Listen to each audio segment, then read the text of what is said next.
Good morning, everybody, and welcome back to Nextdoor NetAdmin. Routing protocols. Whenever you're trying to route traffic, and assuming you're not using static routes, you're going to need to deal with routing protocols. Most of the time, these are relatively understandable, and relatively, I use relatively in quotes here, relatively simple, easy to understand. For some stuff, like RIP, it's a link count algorithm. It's just a count of how many hops it has to go through, and the shortest path is the best path. Or you might have something like OSPF, which I've done a video on in the past. Open shortest path first. And again, the shortest path is the winner. But neither of these are what actually drives the routing protocols on the wider internet. What is the big daddy of routing protocols, and that is BGP, Border Gateway Protocol. There's a couple of different ways that you can run BGP. If you're running it internally and within an autonomous system, and I'll get to that in a second, then it's often known as IBGP for Internal Border Gateway Protocol. Or, more commonly, it can be used externally, and that is eBGP, or just BGP, for External Border Gateway Protocol. BGP is the only routing protocol that runs over TCP, interestingly enough. And that alone should give you an idea of how this is different, because unlike other routing protocols where you are very much invested in passing traffic quickly, BGP also needs to do this quickly, but it's running over TCP. That means that you've got a handshake and a session opened up between the two, and TCP will deliver the traffic reliably. Meaning if something doesn't work out and a packet gets lost or something else, it will retransmit. So it's very much not necessarily about speed first and foremost, but about reliability. BGP also has many other differences that make configuring it more complicated. First off, BGP works on the concept of autonomous systems, or ASs. An autonomous system you can think of as a group of systems or networks that all fall under one particular administrative authority. That administrative authority is what defines an autonomous system, or an AS. You can think of that as individual organizations or corporations, but that can also be an individual person. I do not have an AS registered for myself, much as I would like to, but these autonomous systems peer and exchange routes with each other on the internet. So rather than thinking of this as there's a network over there and I need to find the shortest path to it, BGP very much operates on that network is in which administrative authority. And then it's up to the administrator to say, here are the factors you should consider, and BGP will use those factors to figure out how it should route traffic. In that sense, BGP is very much about policy routing in a really interesting way. At the level of big internet connections, companies, corporations, transit providers are very much about, here's what I can reach, here's what you can reach. How do we actually work this out? If they're both tier 1 companies, the standard practice is they'll just exchange traffic for free. They're both major players. They've both got a lot of traffic that has to get to each other. So, handshake on this. You don't charge me anything for all of the traffic that you send me. I won't charge you anything for the other way around. You don't charge me for all the traffic I send you, and I won't charge you for all the traffic that you send me. It's just settlement-free peering is the technical term there. But if you're not a tier 1 provider, you're typically going to have to pay somebody for transit. And the price you pay might be different depending on who your transit provider is. Let's say you've got a really fast, speedy pipe to a tier 2 provider. Okay. And you've got a somewhat less speedy pipe, but much cheaper through a tier 3 provider. And I'm using these tier numbers kind of arbitrarily for the sake of making the example. Under what circumstances do you want to use the more expensive connection versus the cheaper connection that's a bit slower? This is where BGP starts to have its main use. Because, and here's a really important point to note, from this perspective, you're not talking about, I'm an organization that has one ISP, or even two ISPs. Where you have a static route that essentially says, well, my default gateway is this over here, and if this connection fails, then I'm going to switch my default gateway and send all traffic out over there instead. BGP is very much operating on the level of, okay, I am a peer organization, and I am going to exchange routes with these external peers.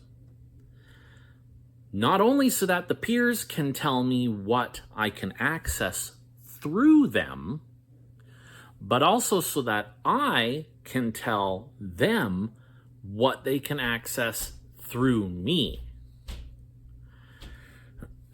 So if you are a large-ish organization that is engaged in multi-homing to independent peer connections to two different ISPs, then you're looking at needing to get an autonomous system number, setting up BGP, and working with this. BGP essentially contains routes to the entire internet, all of it. It's not a default gateway of, well, I'll just send everything over here. It is, here is how to get to everything on the internet. And as an admin, you can set different parameters. I want to weight this connection a little more heavily. This particular connection has multiple exits that it can use to reach me. And so there's a value called a multiple exit discriminator. That needs to be taken into account as well, so that you can send it to the correct point at the correct times. And BGP takes all of these factors and figures out what the best route is for each network. And there's a lot of them. There's a lot of these candidate routes that it keeps track of. Another thing, because we're working with autonomous system numbers, instead of figuring out what's the shortest path, BGP abstracts this a little bit and says, what is the list of autonomous systems that the traffic has to pass through? Because we're very much at this level not operating necessarily on what is the shortest path, but rather what is the best path when you're taking all of these factors into consideration. If I send a packet into Verizon's network, then I don't really care how many systems within Verizon it goes through. It's just that Verizon is going to take care and make sure that it comes out the other side of their network. If I have to take one hop through Verizon's network, treating Verizon as a single hop, a single autonomous system, then that might be more desirable or less desirable than saying, okay, well, first I'm going to hand it off to Cogent, and then Cogent is going to hand it off to TELUS, something like that. So BGP is keeping track of how many autonomous systems it goes through, but not necessarily how many systems it's going through within each autonomous system. Confusing? Probably, because we're dealing with a lot of factors that are not directly related to network conditions. We're not thinking about how many systems and how many hops. We're not thinking about, okay, but, where's my default gateway? They're here. Where's my... None of that. We're dealing with all the other stuff. So BGP, being somewhat more complicated and keeping track of all the routes on the internet, BGP can lead to some interesting failure conditions when something goes wrong. And it also allows people to affect traffic on a global scale in surprising ways. For something that is processing this many route announcements, you would probably think that it has a fair amount of security built into it. It doesn't. BGP, most BGP traffic, most BGP peers will accept blindly whatever their peer announces to them. You take it on trust. There are some newer proposals from Cloudflare and others to add some authentication mechanisms to BGP. They are not commonly deployed yet.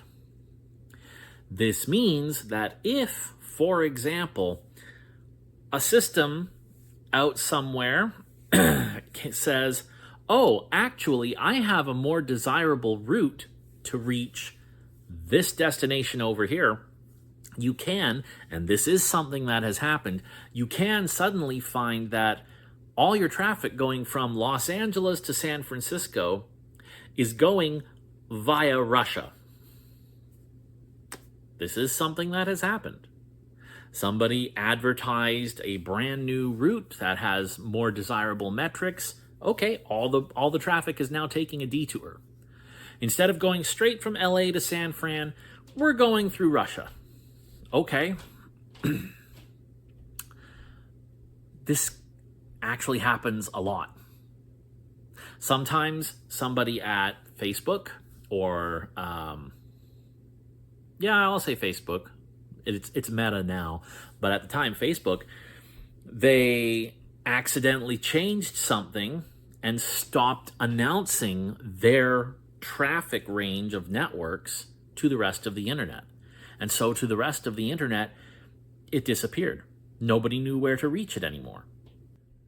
This led to some really interesting things where things like door controls could not be accessed.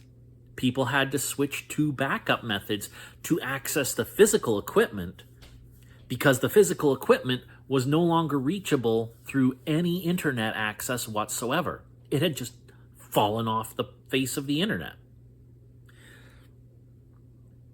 Things like this, as a network engineer, as a network administrator, you sit and you go, somebody's having a really bad day.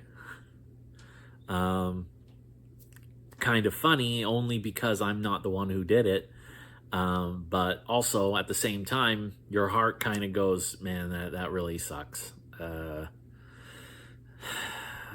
your best, because, yeah, there's gonna be major consequences even after you get things working again. Another thing that happened, and I think this happened in 2014, if I remember correctly, a lot of older devices by default had a restriction on the number of routes that they could hold in memory. For a lot of these devices, it was 512,000 routes, 512K. And in 2014, we reached a point where we suddenly had more routes than that. Verizon or somebody disaggregated a bunch of their networks and said, okay, well, instead of advertising whatever it was, I'm going to make up a number here. Instead of advertising a /18, let's break that down into a whole bunch of /24s. Okay? Well, you've just created an additional however many networks of size that all need to be individually announced and accounted for. And if you happened to be using the default structure, suddenly that overflowed. And suddenly there was a whole bunch of stuff that had to be handled by the CPU rather than by fast hardware. And that slowed it down dramatically until you could go through and reconfigure it, say, okay, well, I want to rebalance how this is set up so that I have more routes available for this particular process. It was a big thing at the time.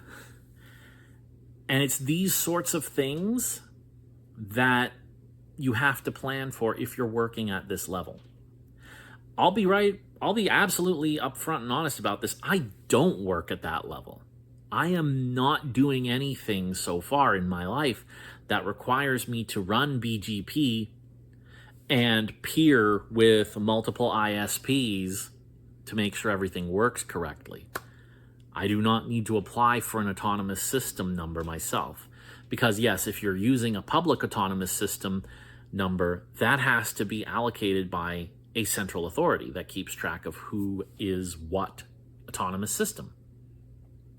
There's a range for private use, okay, but if you're using a private autonomous system number, you're not going to be exchanging traffic with anybody publicly. That'll just be a transit provider saying, okay, well, so it's this little thing over here. Okay, fine. and that's about the end of it. Or, alternatively, if you're using BGP internally for something like a VXLAN deployment, where you're using BGP to specifically coordinate how your internal network stretches between data centers and still manages to use the same addressing structure. And that is a huge topic in and of itself that honestly I do not know nearly well enough to talk about with any sort of authority. But for something like that, you might use a private autonomous system number because you're not peering with the external world. You're only using this to manage your traffic internally by policy, and that's perfectly acceptable. That's why the private autonomous system numbers were set aside for exactly that sort of thing. Kind of like how RFC 1914 addresses were set aside for use on internal networks that would then be going through network address translation before making it to the outside world. Something similar, except there's no autonomous system number translation that I know of at all. So if you're going to peer with the external world, you're going to need an autonomous system number so that you can do that properly.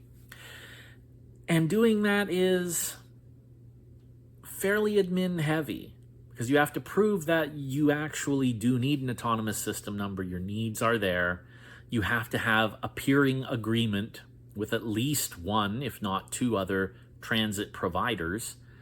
You also need to take care that you don't announce one transit provider's routes through the other one, because then you're going to end up being the shortcut for a lot of internet traffic that's just going to go through your system and use your resources and probably cost you a bunch of money with your transit providers when they're like, why do you suddenly pass us terabytes and terabytes and terabytes of traffic? Your bill's going up. So yeah, BGP, it's a very powerful protocol, but it works a lot differently from standard routing protocols. But if you're doing something advanced, there's really no substitute for it.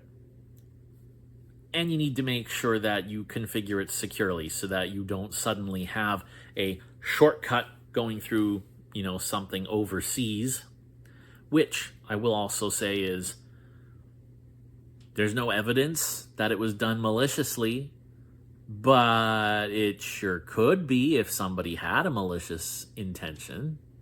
You could use BGP hijacking to reroute their traffic.